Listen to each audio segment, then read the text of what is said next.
Dios les bendiga, amados hermanos. Vamos a iniciar abriendo la Biblia en el Nuevo Testamento, en el libro de Mateo, capítulo 23. Vamos a comenzar aquí a leerlo como lo hemos acostumbrado y lo seguimos haciendo de una forma al unísono, todos juntos. Mateo capítulo 23.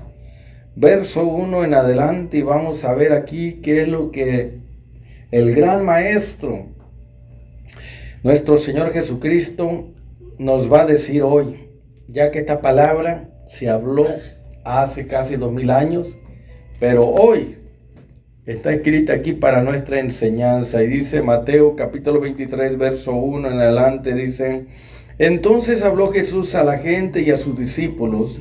Note que dice a la gente y a sus discípulos, diciendo: en la cátedra de Moisés se sientan los escribas y los fariseos. Así que todo lo que os digan que guardéis, guardadlo y hacedlo, mas no hagáis conforme a sus obras, porque dicen y no hacen, porque atan cargas pesadas y difíciles de llevar, y las ponen sobre los hombros de los hombres, pero ellos ni con un dedo quieren moverlas. Antes, hacen todas sus obras para ser vistos por los hombres, pues ensanchan sus filacterias y extienden los flecos de sus mantos, y aman los primeros asientos en las cenas y las primeras sillas en las sinagogas. Y también aman las salutaciones en las plazas, y que los hombres los llamen Rabí, Rabí. Pero vosotros no querráis que os llamen Rabí. ¿Por qué? Porque uno es vuestro maestro, el Cristo, y todos vosotros sois ¿qué? Hermanos. Y no llaméis Padre vuestro a nadie en la tierra, porque uno es vuestro Padre, el que está en los cielos. Ni seáis llamados maestros. ¿Por qué? Porque uno es vuestro maestro, el Cristo. El que es el mayor de vosotros sea vuestro siervo, porque el que se enaltece será humillado, y el que se humilla será enaltecido. Vamos a orar. Padre, ilumínanos por medio de tu Espíritu Santo, que inspiró esta palabra para poder entender y comprender. Que la exposición de tu palabra divina como luz alumbre, ilumine, y que tu Espíritu nos haga entender y comprender, y que esta palabra sea entendida y recibida y sea de bendición a todo aquel que la va a oír, que la va a escuchar con atención, con hambre, con sed espiritual, para edificación de su espíritu y su alma. Te lo pido en el nombre de Jesús. Decimos todos. Muy bien, amados, puede tomar su asiento. Entonces arrancamos, iniciamos, comenzamos, hermano. Aleluya, gloria a Dios, en la exposición de la bendita palabra de Dios, hermano. Quiero compartir con ustedes un tema o título de esta enseñanza que se titula ¿Quién es la autoridad en la iglesia? ¿La Biblia o la tradición? Esto es sumamente importante, hermano, porque cuando hablamos de autoridad, sabemos que la autoridad suprema es el Ser Supremo, nuestro Dios. Él es la autoridad sobre todo y en todos. Amén. Nuestro Dios es la autoridad suprema. Entonces, pensando en que Él, que es el creador de todo, tiene dominio y control, es soberano, Él es la autoridad final. Él es la autoridad absoluta. Todas las demás autoridades en el cielo y en la tierra son relativas, son delegadas. Este concepto de autoridad es sumamente importante, porque Satanás, el diablo, Lucifer, él no pecó contra el poder de Dios. Él no pecó contra la santidad de Dios. Él pecó contra la autoridad de Dios. Y eso es peligrosísimo. Porque cuando Saulo de Tarso estaba haciendo la obra del diablo, él estaba engañado. Pensaba que al matar y destruir a aquellos que se oponían a la autoridad del Sanedrín, a la autoridad del pueblo de Israel, del concilio, del templo, él pensó que estos eran rebeldes que estaban tratando de implantar algo nuevo y quitarle lo que ellos tenían, su herencia, su legado. Aleluya. Pero Pablo era honesto y era sincero, pero estaba sinceramente engañado por el príncipe de este mundo. Y era un fariseo, hermano. Era un maestro, un escriba de la ley, un erudito, un abogado, vamos a decir, un experto biblista de la Torá. Mas sin embargo tenía una venda en su mente, en los ojos de su entendimiento, que no podía mirar, que el mandamiento decía no matarás, y él andaba persiguiendo a los cristianos, lo andaba matando. Pero cuando él tuvo, escúcheme, un encuentro con la autoridad de Jesucristo, él cayó como muerto, hermano. Aleluya. Pero déjeme decirle, esto es lo bueno de Dios, que si él hubiera destruido, ¿qué hubiera ganado, hermano? Nada. Lo que hizo Dios en su sabiduría es que en lugar de destruirlo, lo restauró, lo transformó, lo hizo una nueva criatura y lo sacó del bando de Satanás y lo trasladó al reino de Dios. Aleluya, amén. O sea, lo hizo un instrumento poderoso en el reino de Dios. Digo esto, hermano, porque hoy que quiero compartir con ustedes esta enseñanza, ¿quién es la autoridad en la iglesia? ¿La Biblia o la tradición? Este hombre, Saulo de Tarso, era un fariseo y tenía autoridad del Sanedrín. Y con esa autoridad andaba haciendo, ¿verdad?, la persecución y andaba matando a los cristianos. La ley decía no matarás, pero él andaba matando, hermano.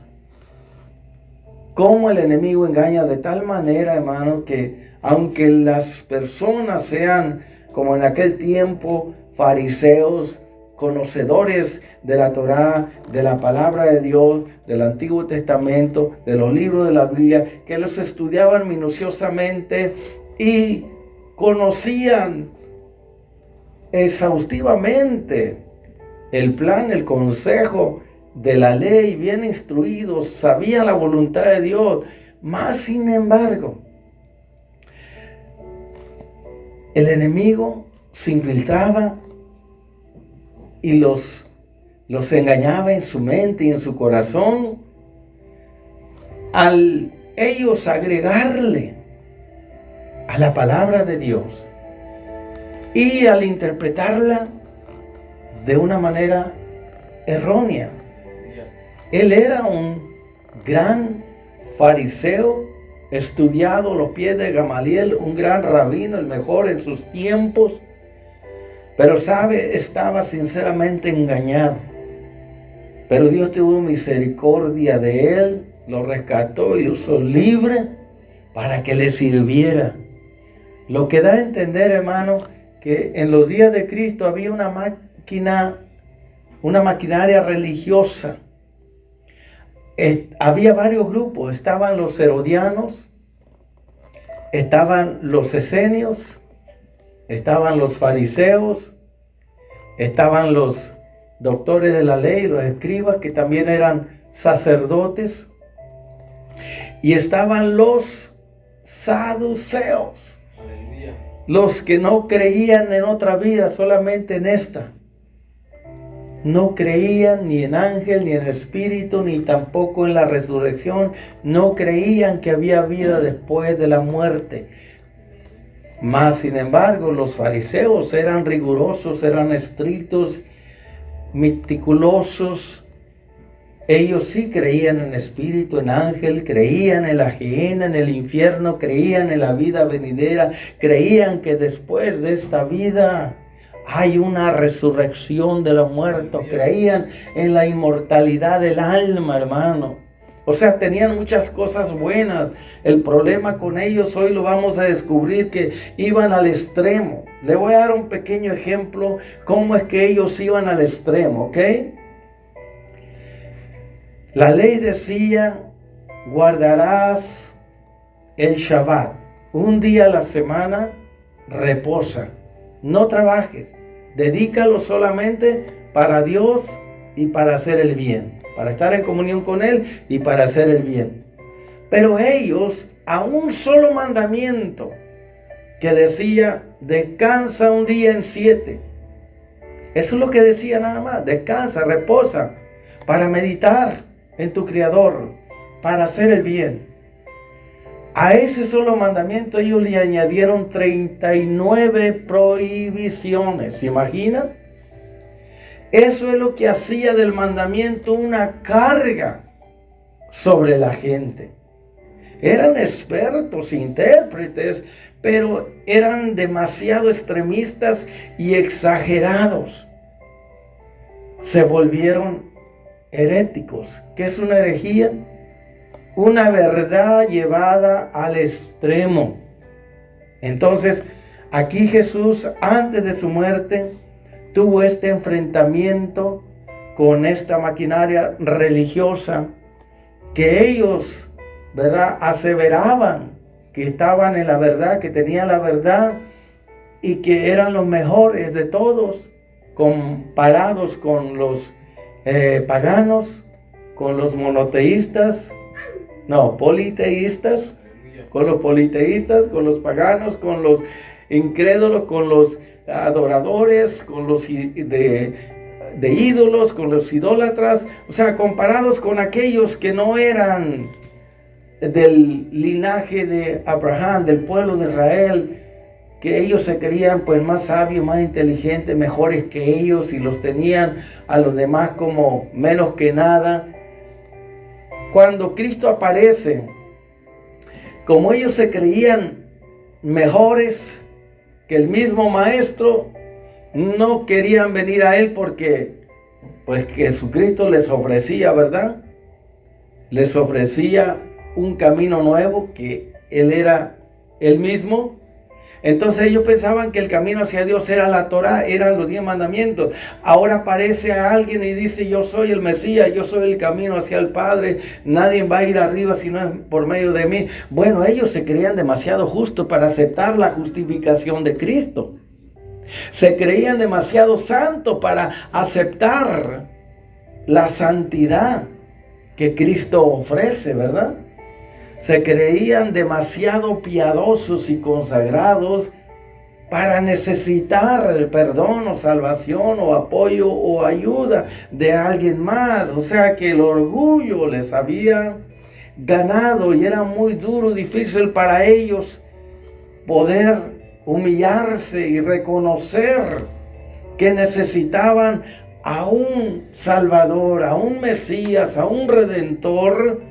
Y más cuando aquel que decía que era el Mesías, pues el humilde y sencillo carpintero, ¿verdad?, de Nazaret, que no entendían cómo Dios viene trabajando y obrando en sus planes eternos, que Dios siempre trabaja con los humildes, con los sencillos, de una forma, ¿verdad?, sin pompa, sin soberbia, sin orgullo, de una forma simple, sencilla, de tal manera que cualquiera puede, humillado, venir a Él y ser aceptado y recibido por Él. Vamos entonces, ya habiendo dado la introducción de esta maquinaria religiosa que el Señor Jesucristo tuvo que enfrentar.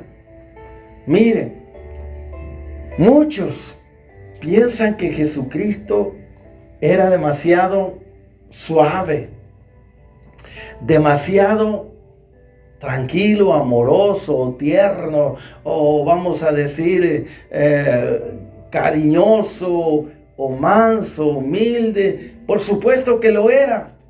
Pero aquí vamos a ver que él resalta algo de su carácter, que es un celo que él tiene por la salvación de las almas, que tiene que decirles la verdad, aunque les parte el alma, aunque les duela, aunque sea difícil de entenderlo. Tiene que hablarles fuerte, como el padre le habla fuerte al hijo que no quiere obedecer a la buena.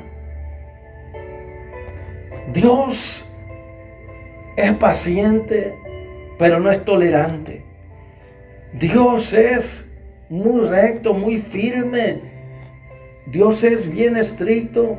Dios es justo, recto.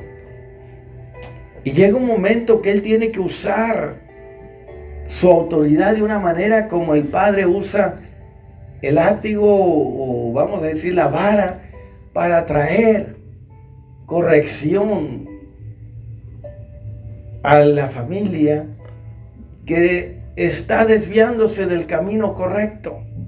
Siempre la disciplina va a ayudarnos después, no en el momento que se da, duele bastante, pero después esto trae sanidad. Y vemos que aquí este mensaje, el Señor Jesús con plena autoridad, como el Mesías de Dios, como el enviado del Padre, va a enfrentar a esta maquinaria religiosa y los va a enfrentar cara a cara, y les va a decir al pan pan y al vino vino. Les va a decir la verdad en la cara, aunque reviente el enemigo, pero lo va a hacer porque los ama. Antes de que Él vaya a la muerte, Él quiere que ellos escuchen y se den cuenta que son el pueblo elegido y escogido por Dios, y que Dios le mandó el Mesías, al cual lo tienen enfrente ahí hablándoles, y que es momento de que ellos, ¿verdad?, crean que solamente a través de Él pueden escapar de la gehenna, del infierno, del lago de fuego. El Señor los enfrenta y les habla pesado y les dice duro, pero no solamente a ellos. Habla aquí de sus discípulos que estaban presentes, estaban oyendo. Uno de ellos pues era Mateo, el que relató y escribió. Marcos también escribió. Quizá no estuvo ahí, pero ni tampoco Lucas también relató, pero quizá no estuvo ahí. Pero Mateo es uno de los que escribió acerca de la vida de Jesucristo, de lo que Él hizo, y el apóstol Juan también, de que el Señor, hermano, cuando Él iba a tratar con personas sencillas, humildes, del vulgo, que no eran muy instruidas, como la samaritana, como la mujer pecadora, como un leproso, con personas, vamos a decir, del vulgo, personas, ¿verdad?, sencillas, humildes, no letradas, no preparadas, los trataba con cariño, con ternura, con amabilidad, con paciencia, con amor, con compasión. Y tenía compasión de las multitudes, porque estaban, ¿qué?, esparcidas como ovejas sin pastor. Pero cuando Él tenía que enfrentar a los escribas y fariseos y saduceos, y a estos que conocían la ley, la palabra de Dios, Él los hacía responsables y les hablaba directo, porque ellos eran los que, en lugar de apoyarlo y creer en Él, le eran un estorbo. Pero vamos a ver aquí en Mateo capítulo 23, en el versículo 1, dice que entonces habló Jesús a la gente y a sus discípulos diciendo: en la cátedra de Moisés se sientan los escribas y los fariseos. Mire, aquí está hablando de que Jesús le está diciendo a los discípulos y a la gente que lo está escuchando que en la cátedra de Moisés, mire, quiero decirle que la cátedra se está refiriendo a una silla grande donde se sentaba el maestro, el rabí, con la autoridad de Moisés para enseñar la Torá, para enseñar el Antiguo Testamento, la ley que Dios le dio a Moisés, ¿ok? La cátedra era, vamos a decir, una silla de piedra grande, como si fuera un trono, algo sobresaliente. Y cuando se sentaba ese rabí, ese maestro allí, porque ellos tenían la costumbre de predicar y enseñar, instruir sentados. Por eso se menciona mucho que Jesús sentándose comenzó a enseñarle. Se sentaba en la barca, se sentaba en la grama, en el pasto, quizás en una piedra, pero sentado les hablaba y les enseñaba y los instruía. Hoy nosotros tenemos la costumbre que nos ponemos de pie, pero si alguien quiere enseñar sentado, no tiene vamos a decir, ninguna diferencia, pueden hacerlo, ¿verdad? Pero lo que quiero recalcar es que dice aquí que en la cátedra de Moisés, ¿qué? Se sentaban ahí, porque en la sinagoga había una silla grande de piedra, como un trono glorioso, y ahí se sentaba el maestro, el rabí, con autoridad, la autoridad de Moisés, para enseñar la Torá, los 5 libros de Moisés, que ustedes ya lo conocen. ¿Y qué más pasó allí? Dice que los escribas eran doctores de la ley, eran eruditos que estudiaban minuciosamente la ley de Moisés, eran copistas también, y eran intérpretes de la ley. La estudiaban y luego daban su interpretación. Y aquí es donde hay un problema, ¿verdad? Porque ellos le añadían a la palabra y a veces le quitaban y a veces le aumentaban, y allí iban añadiéndole y hacían del mandamiento pesado, lo hacían gravoso, lo hacían difícil de obedecer, de llevar a cabo. Los fariseos era un partido, hermano, que trabajaba con los políticos y la sociedad.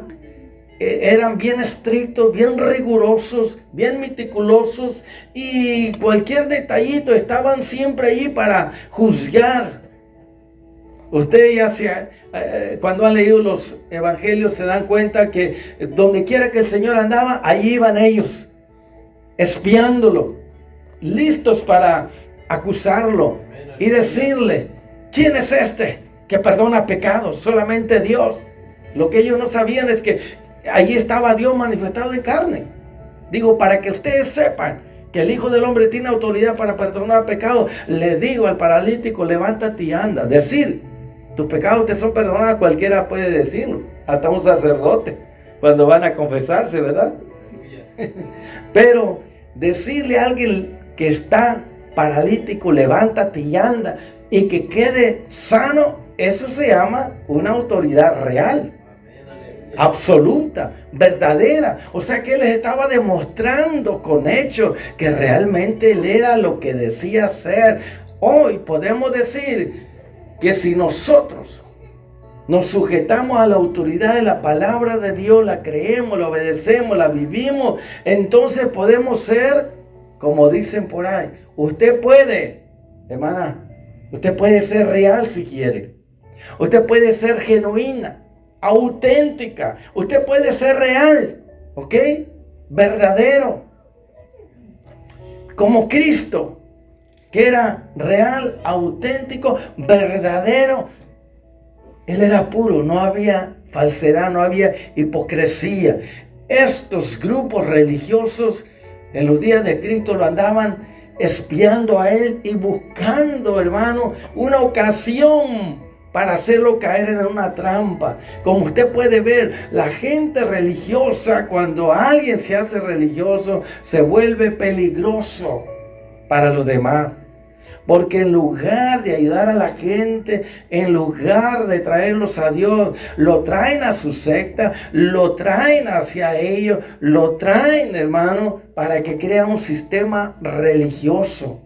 Y esta palabra religión, hermano, tiene que ver con ligar, atar, amarrar a alguien a una creencia. Y la religión se vuelve una carga, un peso. Y en lugar que te traiga libertad, que te traiga, ¿verdad?, liberación, esperanza y victoria, no. Te mete como en una jaula, te mete como en un hoyo y te vuelve ciego. La religión lo vuelve a uno ciego, porque así estaba yo cegado. Así estaba yo, hermano, ignorante de la verdad de Dios que hace libre. Sigamos leyendo. Así que todo lo que estos escribas y fariseos digan referente o concerniente a los libros sagrados, la ley de Moisés, todo lo que ellos digan respecto a la ley de Moisés, dice, guárdenlo, pónganlo en práctica, créanlo, vívanlo, háganlo. Pero dice, no hagan como ellos hacen. ¿Por qué? Porque dicen y no hacen. O sea, ellos hablaban, enseñaban, instruían, pero el Señor dice, aquello que hablan con la autoridad de Moisés, cuando se sientan en esa cátedra, en esa silla para enseñar la ley de Moisés, escúchenlo, crean lo que dice y háganlo, pero no hagan lo que ellos dicen, o sea, lo que ellos hacen, porque ellos hablaban, decían, como hoy en día, hermano, hay multitud de ministros por todos lados que hablan bonito, predican bonito, traen mensajes tremendos, hermano, tienen mucho conocimiento de la palabra de Dios. Y donde quiera, hermano, son famosos, el mundo los conoce, son monseñores, son arzobispos, son sacerdotes, son evangelistas, son pastores, son maestros, son grandes eminencias, grandes ministros, y les dan títulos grandes, honoríficos, ¿verdad? Como reverendo, como apóstol, como profeta. Y bueno, en fin, pero ¿qué pasa? Predican la palabra, pero al vivirla cuesta, hermano. No es fácil. No es fácil vivir lo que uno habla, lo que uno predica, lo que uno enseña. Eso es lo más difícil. Cualquiera puede predicar, enseñar, hablar. Como dice el dicho, me das tantos buenos consejos que no te dejan ni uno, me los das todos a mí. Tú que predicas a otro, ¿por qué no te enseñas a ti mismo, verdad? Tú que dices que no se debe de mentir, mientes. Tú que dices que no debe ser un hipócrita, lo eres. Tú que dices que no se debe de engañar, manipular, lo haces. Mire, sigamos leyendo.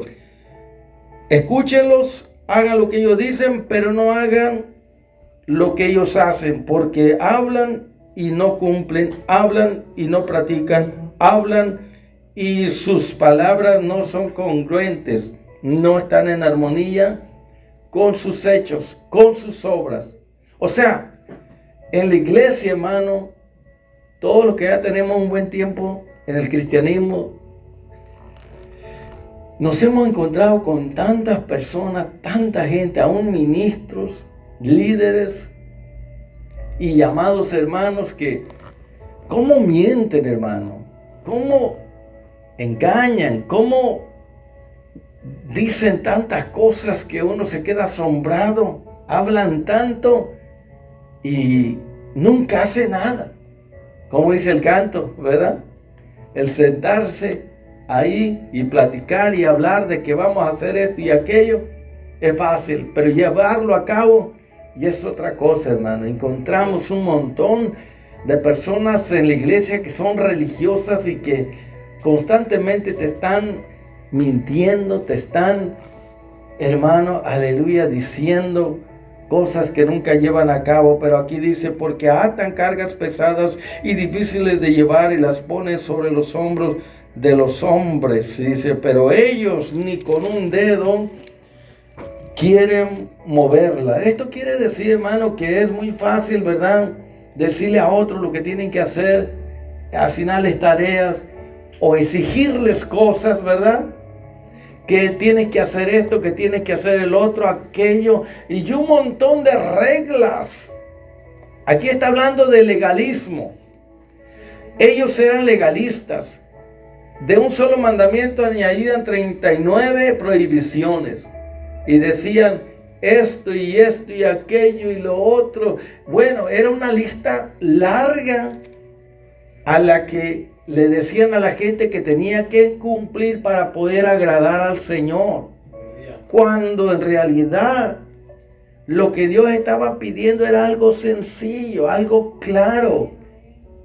vamos a decir, como lo que estaba diciendo con el día de reposo, tomen esto porque fue atacado el Señor más que con ninguna otra cosa cuando Él sanaba en sábado.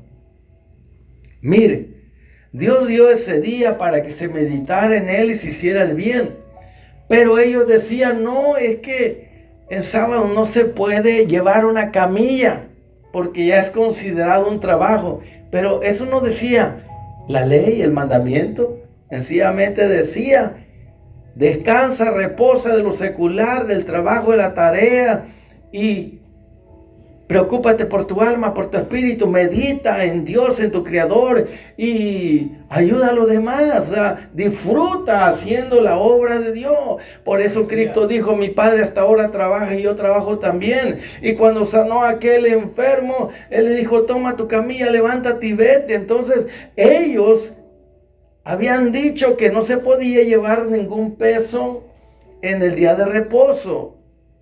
Y vea cómo le ponían, le añadían a ese solo mandamiento. Como hoy en día también, hermano, hay iglesias donde hay legalismo, que te ponen una lista grande y larga de reglamentos que tienes que cumplirlos y hacerlos y llevarlos a cabo. ¿Saben? Se enfocan sobre lo de afuera nada más, pero descuidan lo de adentro. ¿Ok? Se enfocan sobre todo lo que se ve, pero lo de adentro, que es más importante, lo pasan por alto. Quiere decir entonces que aquí hay un grave problema con las personas que se vuelven religiosas en la iglesia, hermano, porque solamente imponen reglas, ordenan que se haga esto y aquello. Las exigencias son demasiado pesadas, extremas, en gran manera. O sea, es algo gravoso, pesado, que no se puede llevar. Y la gente, en lugar que encuentren libertad en Cristo, lo que encuentran son cargas. Aleluya. Son imposiciones, son reglas, son, vamos a decir, exigencias extremadamente pesadas. Y el apóstol Juan dice que los mandamientos de Dios no son una carga, sino que nos traen bendición al obedecerlo. Y nos traen libertad, porque el mandamiento de la palabra de Dios es la verdad, y la verdad es la que nos hace libres. Pero vamos a continuar. Dice en el verso 5 del capítulo 23 de Mateo, antes hacen todas sus obras para ser vistos por los hombres, pues ensanchan sus filacterias y extienden los flecos de sus mantos. O sea, el problema aquí, mire, ok, estamos en días de apostasía, ¿sí o no? Claro que sí, seguro que yes. El problema, hermano, que siempre ha habido y que se ve es el orgullo, es la soberbia, es la altanería, es la altivez, es el tratar de hacerlo todo para que los demás vean. Cuando ellos daban una limosna o una ofrenda o algo, ellos tocaban una trompeta, hermano. Un shofar ahí grande, tocaban alarma y gritaban. O sea, ese era un problema muy serio. Y mire, también usaban lo que usan hoy en día los vamos a decir los ortodoxos, los judíos ortodoxos. ¿Cuántos los han mirado? ¿Verdad? Que hay unas cajitas que son las filacterias, así vamos a decir como 2 por 4 pulgadas, y se las ponen aquí en la frente o en el brazo. ¿Ok? Ustedes lo han mirado, yo sé, en la televisión, en documentales, lo han mirado. Bueno, dentro de esas cajitas tienen versículos de la Biblia. Ahora, lo que Dios estaba diciendo, yo quiero que mi palabra esté en su mente, pero adentro, o sea, no afuera, en la frente. Quiero que esté en su brazo, en su mano, no, en su corazón, que esté adentro gobernando su vida, no que esté por fuera. Y ellos se preocupaban por lo de afuera. Entonces, hoy en día se está mirando o se ve lo mismo cuando hay muchos cristianos que hablan de santidad, de consagración, de dedicación a Dios, pero se enfocan solamente de lo de afuera, ¿verdad? Aleluya. Y que no puedes cortarte el pelo de esta manera, de aquella, que no puedes pintarte, que no puedes andar así ni asado. No estamos en contra de que se viva de una forma extremista en lo exterior, en lo de afuera. Sí importa lo de afuera, pero primero Dios quiere que primero haya un cambio por dentro, para que después lo de afuera, ¿verdad?, cambie. Porque si lo de afuera no está bien, eso es una gran señal que lo de adentro tampoco está bien. ¿Ok? Damos un ejemplo. Queremos saber cómo está el corazón de alguien, hay que escucharlo hablar. Porque de la abundancia del corazón habla la boca. Una hermana se preocupaba mucho. Es que es pecado, es malo que una mujer se pinte los labios, ¿verdad? Decía ella. Pero ella tenía un problema peor que el pintarse los labios, porque tenía una lengua larga, era chismosa, criticona, todo lo criticaba. Entonces, ¿cómo juzgaríamos nosotros esto, verdad? De que algunos se dejan llevar por las apariencias, de que dicen, no, esa hermanita se pinta, y la otra no se pinta, pero es tremenda, ¿verdad? Por dentro, o sea, por fuera se puede vestir bien la persona y no tiene nada de malo. Pero si por dentro no hay, vamos a decir, santidad, pureza, no hay, ¿verdad?, amor, paz, misericordia, justicia, rectitud, no hay por dentro integridad, entonces lo de afuera, que es el cascarón, la cáscara, de nada sirve, ¿verdad? El profeta Samuel se equivocó porque él miró lo de afuera y dijo, el Señor, mira, yo miro lo de adentro y no lo de afuera. Pero sabemos que el cuerpo es templo del Espíritu Santo, ¿ok? Nunca vamos a negar que la casa donde el Espíritu Santo vive debe de estar descuidada y abandonada.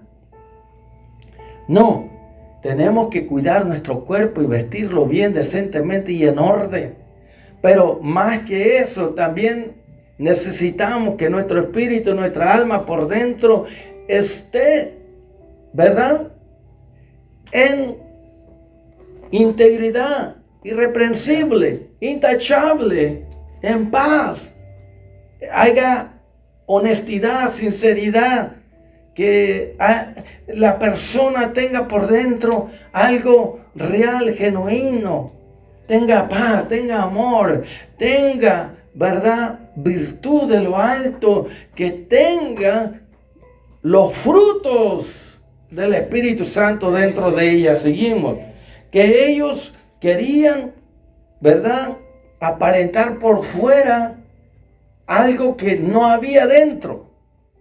Y eso es lo que realmente el Señor dice. Eso no está bien. Porque ustedes están mostrando una careta, están mostrando el estuche, bonito, pero la perla que está dentro está sucia. O sea, su espíritu, su alma está impuro, corrupto, está sucio. Dice que ellos amaban los asientos en la cena. Quiere decir que los amaban, los deseaban. ¿Por qué? Porque querían ser siempre supervistos por todos. Y eso, ¿de dónde viene? Viene de Satanás. ¿Ok? Que él siempre quiere, ¿verdad?, ser adorado, ser supervisto, que todo que él quiere ser el enfoque de todo. Dice, y las primeras sillas en las sinagogas. Miren, la sinagoga estaba en forma de una U. Y usted sabe que adelante estaban las sillas, vamos a decir, en el altar, donde está el púlpito. Había sillas arriba. Hoy hay iglesias así también, ¿verdad? que hay, vamos a decir, en el altar arriba hay bastantes sillas ahí. Y se ponen a las personas bien vestidas, los ministros. Pero la pregunta es, ¿por qué lo hacen? ¿Dónde dice la escritura que deben de hacerlo? O los músicos que están también acá y siempre están allí. ¿Con qué propósito? ¿Para que la gente los esté mirando todo el servicio? Y teniéndolo como que si fueran algo fuera de serie. Como actores, como artistas, como...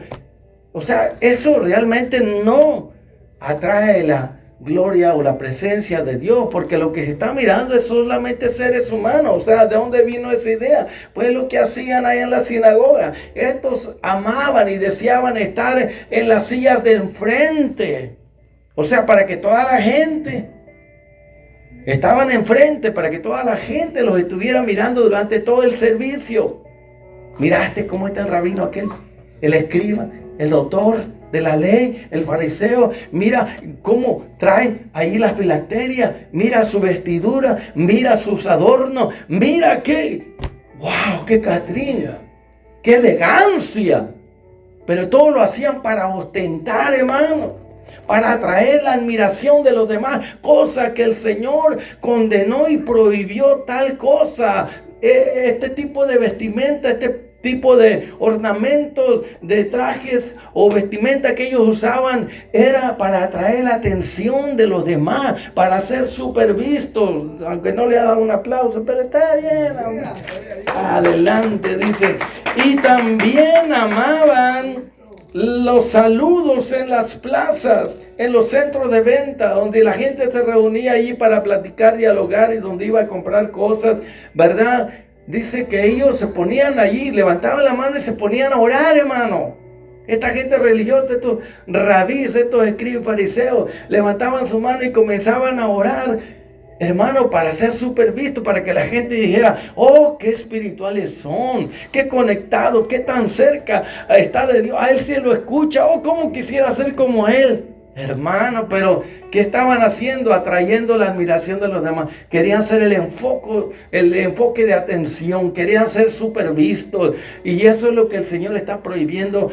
Y nos prohíbe también a nosotros, ¿verdad? De que si vamos a hacer algo, tenemos que hacerlo para la gloria de Dios y para edificación de los demás. Pero no podemos tocar trompeta, ni tampoco hacer largas oraciones en las iglesias. Hay unos que cuando se les da el momento de orar, hermanos, se agarran. Ya para qué le cuento, ¿verdad? Y están allí, Señor, tú sabes, y están disertando y diciendo algo sin sentido. Sencillamente nomás hay que decir lo que Jesús cuando oraba decía: ¡Sal, Lázaro, sal fuera! Y ya, vámonos.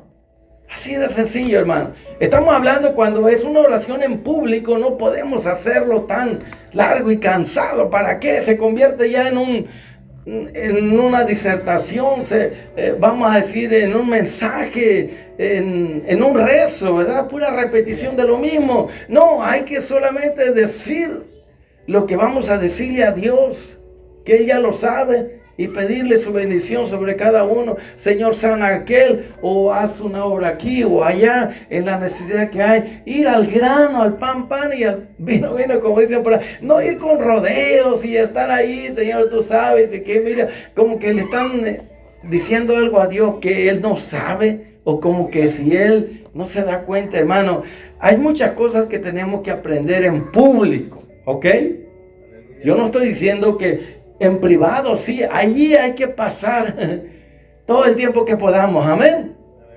Donde nadie nos mira. Entra en tu recámara y llora en secreto, y tu Padre que te escucha en secreto te va a recompensar en público. Y cuando ayunamos, lo mismo. No podemos andar en la calle diciendo a la gente: yo estoy ayunando y que no me ves con cara triste y ahí cabizbajo y que no puedo comer porque estoy en ayuno, porque soy más espiritual que tú. Mire el orgullo espiritual. Todo eso Dios lo condena. A Él no le gusta eso. Las cosas espirituales son muy delicadas y tenemos que tomarlas muy en serio y hacerlo todo para la gloria de Dios y para la edificación de su iglesia. Entonces el verso 8 dice, ¿verdad? El verso 7 dice que este tipo de religiosos líderes escribas y fariseos y saduceos y todos los líderes de esta maquinaria religiosa les gustaba que le dijeran rabí, o sea, arzobispo, monseñor, papa,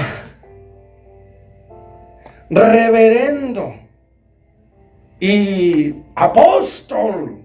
Mire la apostolita hoy, con este movimiento que hay, estamos mirando lo mismo que Cristo reprendió aquí en Mateo capítulo 23, es lo mismo que están mirando en las megas iglesias, hermano. Que ya para hablar con un apóstol o un profeta, o que ahora pues ya no hay pastores. Aunque el ministerio más grande de todos es el pastorado, pero muchos se han quitado ese título y ahora se dan el título de apóstol. Y tiene que hacer una cita y a ver cuándo le toca a usted para que pueda hablar con ese reventado o reverendo, ¿verdad? Yo sé que cuando escuchen esto se van a sorprender, van a decir, ¿cómo se atreve este pastorcito que no acepta el título de profeta ni de apóstol? Porque no lo soy, ¿para qué voy a ostentarlo, hermano? Pastor es el ministerio más grande en la iglesia de Cristo, hermano. Porque el príncipe de los pastores es Jesucristo, no es el príncipe de profeta ni el príncipe de apóstoles, de pastores. Y el pastor es el ministerio más grande porque allí en la iglesia el pastor es el que va a educar, a preparar, el que va, hermano, a ayudar a descubrir a cada uno el ministerio que tiene. Si es el de misionero, porque ya no hay apóstoles, pero si hay misionero, si es el de profeta, si es el de maestro, si es el de evangelista. ¿En dónde se reúnen para descubrir ahí el ministerio? ¿En la iglesia?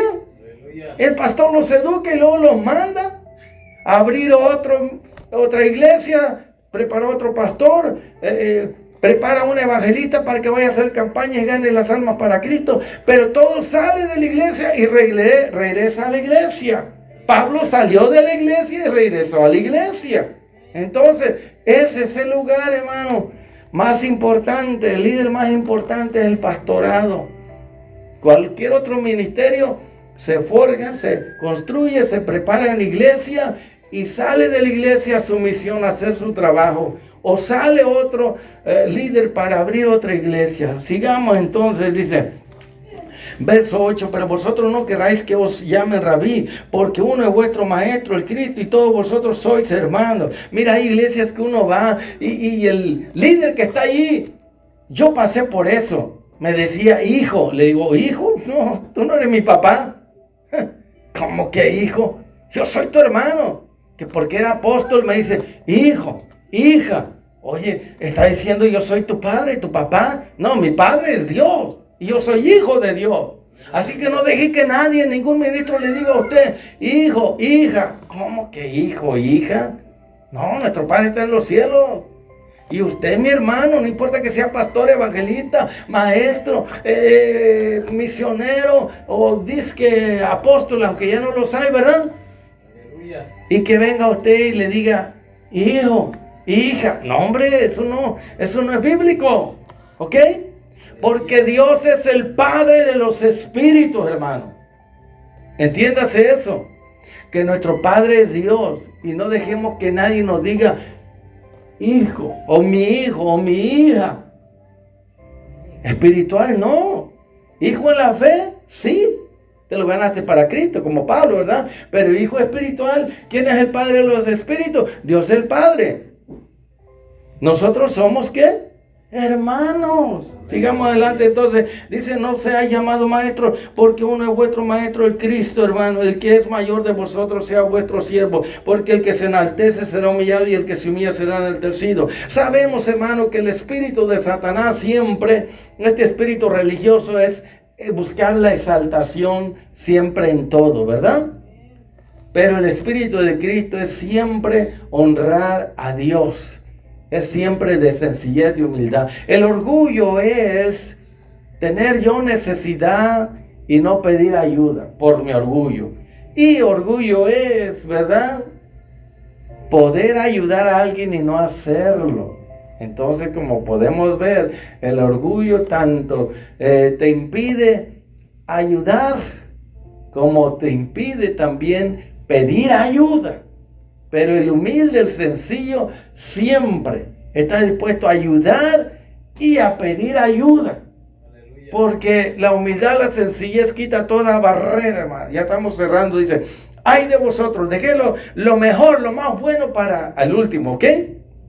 Dice en el verso 13, aquí comienzan los ayes, y mire que no tiene H, lo que da a entender que esta expresión es peligrosa, amén. Son advertencias muy severas del maestro de maestros de Jesucristo, y les está revelando de que hay de ellos, mire, ay de ustedes, escribas y fariseos, les está hablando hipócrita. Esta palabra hipócrita, hermano, en el original, en el latín y en el griego, quiere decir actor, máscara. Para que usted me entienda, el hipócrita es el que está haciendo un papel de un personaje que no es él. Aleluya. ¿Ok? Entonces, como un actor de teatro. Esto es muy importante que lo entendamos, porque si se usa esta palabra, el Señor pudo haberle dicho, ay de ustedes mentirosos, ay de ustedes traicioneros, ay de usted, bueno, pudo usar cualquier otro epíteto, ¿ok? Pero ¿por qué usa la palabra hipócrita 8 veces? Aleluya. Porque esta palabra en el griego, en el original, quiere decir actor de teatro, una persona que hace el papel de otro, ¿ok? Que se finge que es algo que él o ella no es. Como los actores que tenemos en Hollywood, los actores y artistas de cine y de teatro que vemos, que ellos están haciendo el papel de otro personaje. Y un solo artista, un solo actor ha hecho, vamos a decir, 20 o 50 o 100 películas, pero es una sola persona la que ha hecho todos esos papeles. Y lo que está diciendo aquí es que si nosotros, aleluya, aparentamos lo que no somos, o nosotros fingimos que somos cristianos, ¿verdad? Y en la realidad no lo somos, o fingimos que somos santos en la iglesia, pero afuera se nos descubre que no lo somos. Somos impíos, somos impuros, somos adúlteros, pecaminosos, odiosos, somos, hermanos, inicuos, mentirosos, deshonestos, injustos. O sea, es muy importante de que el Señor está diciendo, los está desenmascarando aquí. ¿Cuántos se acuerdan de aquel luchador que hace muchos años que se tituló el mismo 1000 máscaras? Y hay algunos que tienen 3, 5, no sé cuántas máscaras, porque en la casa se pone una máscara, en la iglesia otra máscara, cuando van a la calle otra máscara, parece ser que al trabajo llevan otra máscara, y en cada lugar donde ellos van se ponen diferentes máscaras. ¿Ok? Entonces cuando nosotros estamos siendo una cosa en un lugar y otra en otro lugar, nosotros estamos siendo ¿qué? Hipócritas, estamos usando máscara. Hay un canto que dice, hermano, hermana, quítate la máscara. Hermano, por eso le dije al principio, usted y yo podemos ser real, sinceros, honestos, íntegros, intachables, ser los mismos donde quiera que estemos y andemos. No hay razón para pensar o pretender o fingir o mostrar una apariencia engañosa que en la iglesia, ¿verdad? Parecemos que somos buenas personas y luego en el trabajo otras, o en la calle o en los centros de venta otros. Yo he mirado todo eso, hermano. No estamos aquí para juzgar, pero la realidad es que el hipócrita a sí mismo se engaña y se daña, y también se derrota y se destruye a sí mismo, porque la hipocresía es pecado. Ahora, vamos a ver aquí lo que dice, ay de vosotros, escribas, fariseos, hipócritas. El verso 13 dice, porque cerráis el reino de los cielos delante de los hombres. Dice, pues ni entráis vosotros, ni dejáis entrar a los que están entrando. O sea, aleluya, qué tremendo es esto, hermano, de que la persona hipócrita no ayuda a otros a encontrar a Cristo y encontrar el camino, encontrar la santidad. En lugar de ello, los aparta, los aleja, cierra el camino. Esta gente en los días de Cristo impedía que la gente viniera a Jesús. Le decía, Él no es el Mesías. Entonces hoy en día, ¿cómo se manifiesta la hipocresía, hermano? En que se dice una cosa, yo soy esto y aquello, y muchos que predican y enseñan y cantan y son músicos y hablan en lenguas y parecen angelitos dentro de una congregación de una iglesia.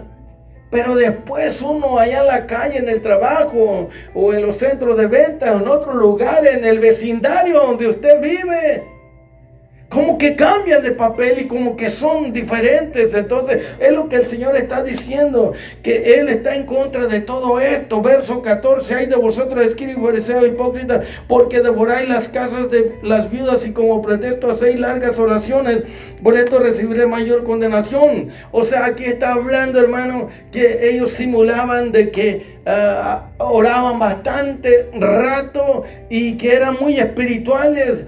Y las viudas que se les había muerto el esposo, que tenían billetes, pues estaban, ¿verdad?, ahí buscando a ver cómo podían estafarla, cómo podían ellos quedarse con la herencia. ¿A qué le suena todo esto, hermano? A la iglesia popular del mundo, ¿verdad? Que después que alguien muere, ¿qué es lo que hace?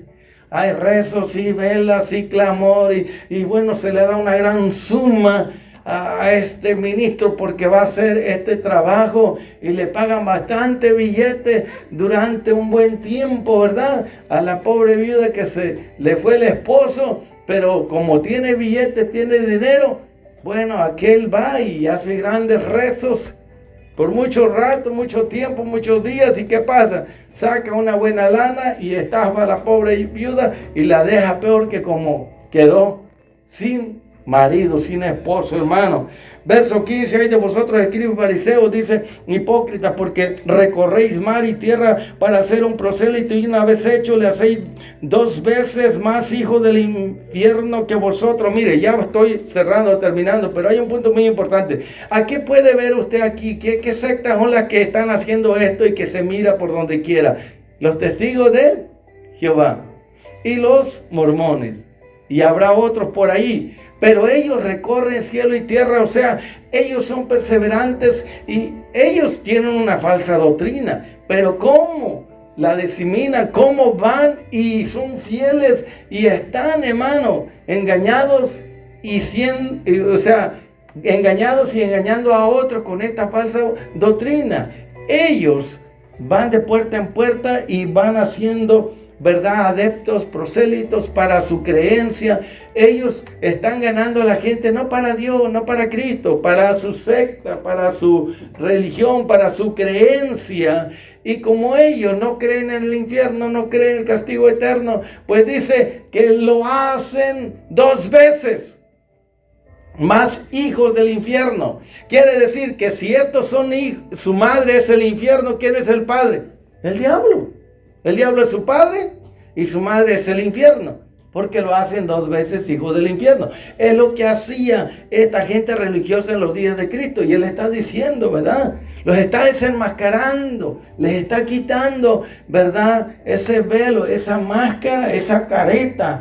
Por eso dice, ay de vosotros, guías ciegos, que decís, si alguno jura por el templo no es nada, pero si alguno jura por el oro del templo es deudor. Mire, ¿dónde estaba el enfoque ahí?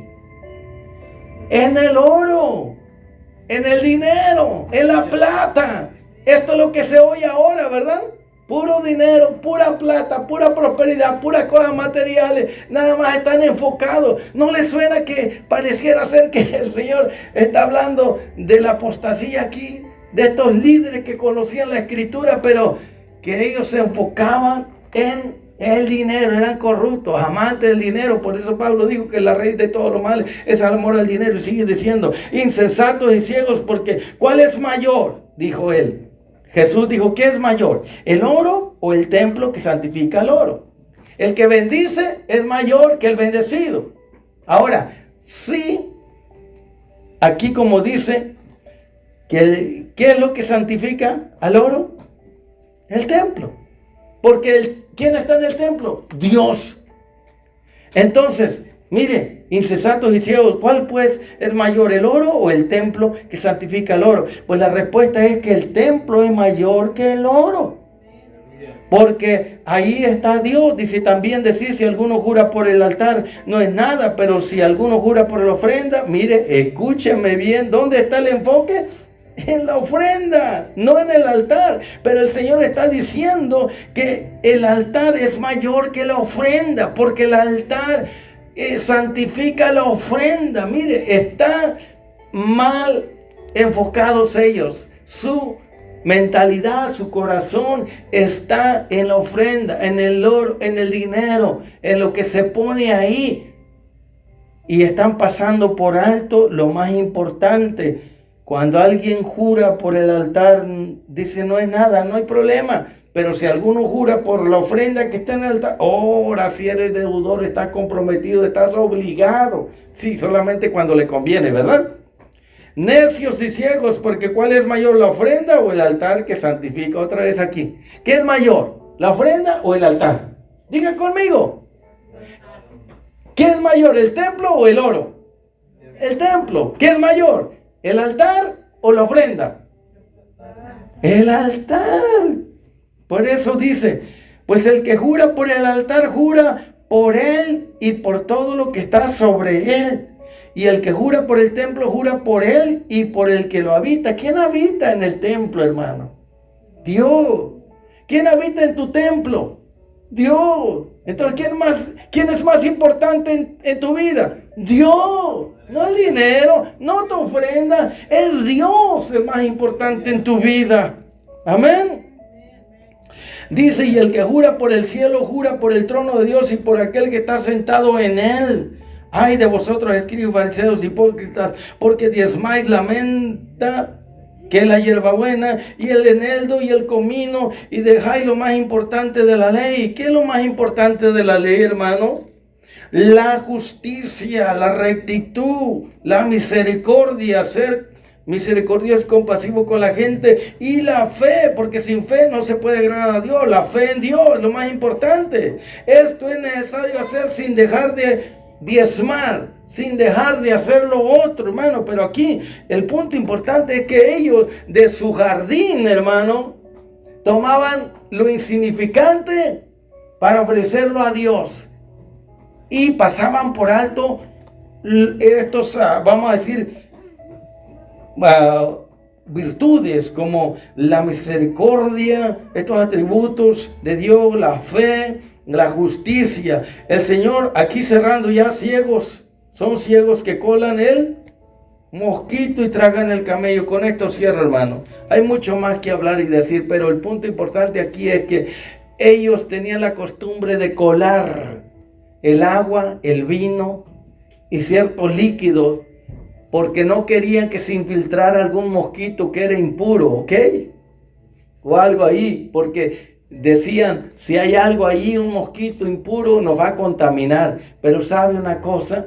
El Señor dijo, ustedes se preocupan más de un insecto, de un zancudo ahí que vaya a entrar, que de la justicia, de la fe y de la misericordia. O sea, cuelan el mosquito y se comen el camello. Qué tremendo, ¿no? Esto quiere decir que a veces nosotros nos preocupamos más por cosas insignificantes y lo más importante lo hacemos a un lado y no lo tomamos por importancia. Por eso, finalmente aquí vemos que el Señor dice, limpia primero lo de adentro del vaso.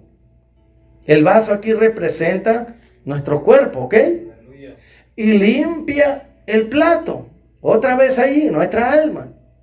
O sea, primero limpia lo de adentro y lo de afuera va a ser limpio. Así que el punto importante aquí es que el Señor quiere primero que nos limpiemos nuestra mente, nuestro corazón, lo de adentro. Nos arrepintamos, arranquemos, quitemos la ira, el enojo, el odio, el rencor. Arranquemos toda falsedad, iniquidad, toda impureza, toda maldad, toda injusticia, toda iniquidad. Que arranquemos y saquemos todo lo sucio que está adentro, que nadie lo ve, solamente Dios. Aleluya. para que tengamos una mente nueva y un corazón limpio para poderlo ver a Él, porque podemos fingir que por fuera está todo bien, pero en realidad adentro está todo mal. Como decía allí, sepulcros blanqueados. Había una costumbre, hermano, en Israel, que cada año pintaban los sepulcros antes de la Pascua, para que los que vinieran, los peregrinos, a celebrar la Pascua,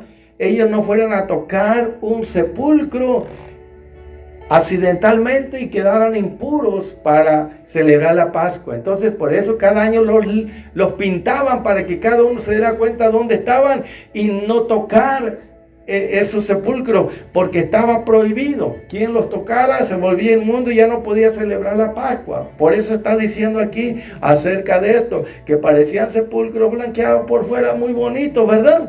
Que se distinguía, pero por dentro, ¿qué había dentro de ellos? Pues huesos de muertos, es lo que está diciendo. No parezcamos por fuera bonitos y lindos ante los hombres, ¿verdad? Que parecemos que somos puros y santos y buenas personas, pero por dentro estamos sucios. Hasta aquí llegamos. Bendición a todo el que va a escuchar esta prédica. Fue dura, fue pesada, pero es la verdad. Y pedimos que si usted, amigo y amiga, se preocupa por lo de afuera y no tiene en cuenta por lo de adentro, ya no finja más, ya no aparente ser lo que no es, sea sincero, honesto y dígale: oh Dios, estoy sucio por dentro, lávame y límpiame con tu sangre, hazme una nueva persona, dame un espíritu nuevo, un corazón limpio, una vida nueva, para que lo de afuera se haga nuevo. Así que Cristo puede hacernos nuevos por dentro, una nueva criatura, y puede lavarnos y limpiarnos. Y tú, a mí, hermano y hermana, que pues estás muy preocupado y preocupada por lo de afuera, y siempre estás preocupado solamente por la apariencia, quieres quedar bien con todo el mundo, pero no te importa lo de adentro, que es lo que Dios ve. Y eso es lo más importante, porque un día Dios nos va a juzgar, no por lo de afuera, sino por lo que está dentro del corazón, los pensamientos, deseos, intenciones del corazón. Hasta aquí cerramos. Bendición a todos aquellos, en el nombre de Jesús. ¿Decimos todos? Amén. Amén.